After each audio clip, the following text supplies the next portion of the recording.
My name is Ray. Hi, this is Michael. And welcome to another episode of Ray's Economics Clue Book. Today we're talking about accounting profit versus economic profit. So first of all, when we talk about profit, it's revenue minus costs. Sure. And so obviously this right now we're focusing on costs. Yeah. Costs are more than just the amount that we need to spend to produce something. That's explicit costs. Yeah. There's also implicit costs. So explicit costs we talk about is our input costs. They require the direct expenditures of money, such as paying wages to workers. These input costs that we need to produce something, the direct costs. Sure. However, there's also something called implicit costs. Now remember, opportunity cost is one of the fundamental pillars of economics. Sure. Opportunity cost is basically our second choice. What we give up to pursue something else. So for instance, if I wanted to go out with friends, my opportunity cost would be my second choice, which would be studying, staying at home. So I give up the knowledge knowledge I can gain from staying at home to go out with friends. That's because that's my second choice I give up. So in this case, implicit costs measure the opportunity costs for a business. So for instance, they do not require direct cash outlay. For instance, an owner, right? If an owner rents out a place to use as a restaurant, the opportunity cost would be the money he could have used to rent out the place could have been spent somewhere else. Or for instance, if you use your materials to start a business, the opportunity cost would be the opportunities you give up using those materials for pursuing something else other than starting a business. Sure. And so that is measured as implicit cost as in economic terms. And so basically these all play into the fundamental economic principles of the cost of something is what you give up to get it, the opportunity costs. Okay. And so this is true whether costs are explicit or implicit. And so from that we see accounting profit and economic profit. Accountants view the direct cash expenditures for business. For instance, And so for instance, they view the direct input costs and the direct accounting profit, and that is what they measure, the direct dollar amount for a business. However, economics view the firm very differently. They view economic profit, implicit costs and explicit costs. Sure.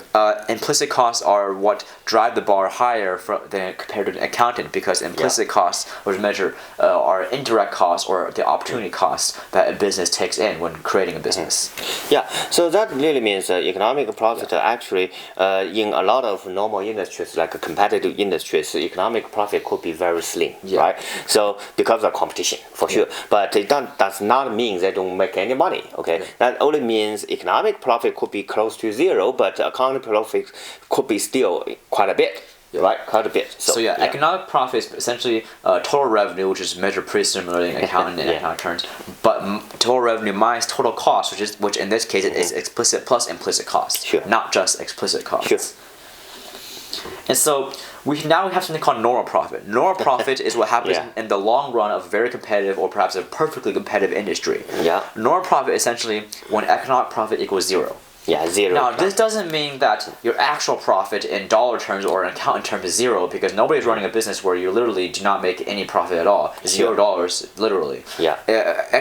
Zero economic profit means that your total revenue not only exceeds your accounting costs or explicit costs, but it also meets up or is just enough to cover your implicit costs plus your explicit costs, or your total costs in economic terms.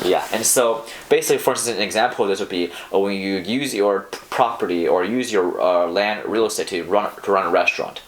The implicit cost of doing that would be the gains you could have made that instead of using that real estate to run a restaurant, you rent out that real estate. So the rent you give up from that property you could have used is part of the implicit cost involved in running that restaurant. And so if your restaurant is making enough profit to cover the total explicit cost plus the implicit cost of the rent you give up when you could have rented out that property instead of using it for a restaurant, then you have normal profit.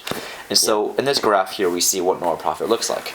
Normal profit usually just means zero economic profit. That's basically in a normal industry, right? So, but don't be frightened about all those, the curves like marginal cost, average total cost, demand curve, marginal revenue, those kind of things. We're going to go into details later on. But now we just want you guys to understand the concept, right? What's a normal profit? That really means literally zero economic profit point, okay? And you just earn enough in a normal industry. Yes. Okay. And so for the purpose of this video right now, what you need to really look at in the graph is just average total cost and demand curve, or basically the revenue curve for this perfectly competitive company. And so basically, in this case, at the current production level of the company, the average total cost, which includes implicit cost, is equal to the revenue brought in on average at the production point, which means we are just meeting our total cost with our overall costs. Yeah. Because if we meet that opportunity cost, if we meet that rent we could have gotten in, and plus the explicit cost, then it's worth pursuing that business. However, then there's something called supernormal profits. Supernormal profits are basically, you guys said, profits that are above normal, economic profits that are positive, not zero. Right here. And so we are gaining even more than just meeting our total implicit and explicit costs. And so we're making it an overall profit. And so basically this happens in monopoly or monopolistic industries, such as oligarchies perhaps, because in this case we have our overall average revenue per unit exceeding our average total cost per unit. Because in a perfectly competitive industry, if a company is making supernormal profits, this would entice more companies to enter that industry to the point where because competition increases so much, companies return back to their normal default state of normal profits. However, in a monopolistic industry, it's harder for companies to enter the market. We have less competition, so a company can continue to make supernormal profits without worrying about new companies coming in to increase competition because of the structure of the industry. Yeah, like the original, AT&T, for example, right? So they're kind of like a monopoly, and like De Beers, the diamond, company, and so forth. So it's very important to see that the graphics here. So I want to just stress again that graphics in microeconomics is very important because it helps you a lot to memorize or to understand those concepts. But today we'll just say, hey, supernormal profit does exist. Yes. Okay. And so, as Michael mentioned, graphs are very important. The final clue is basically economic profit is what we use in economics, not in accounting. And so implicit, because we measure not just explicit cost, but also opportunity cost, which is measured by implicit cost, which is important for business owners because they're giving up more than just what their input cost. They're giving up another opportunity they could use their resources for. So normal profit is zero economic profit in a normal industry. When a company makes normal profit, they are not only covering their overall explicit input costs, but they're also making enough to make the company basically worth running because they're also matching their explicit costs plus their implicit costs. If they weren't matching that, then they'd be better off pursuing another opportunity or another venture because that would have made more revenue for them than the revenue they're making currently in their current business.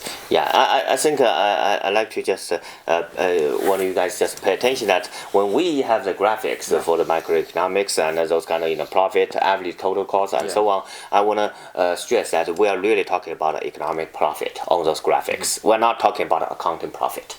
Okay, so even in the perfect competitive industry, as Ray already pointed out, you earn a zero normal profit, right? Zero economic profit, but you still actually could still earn a quite decent accounting profit, right? So it makes your business opportunity really, worth to explore. Okay, so see you next time. Bye bye. Bye bye.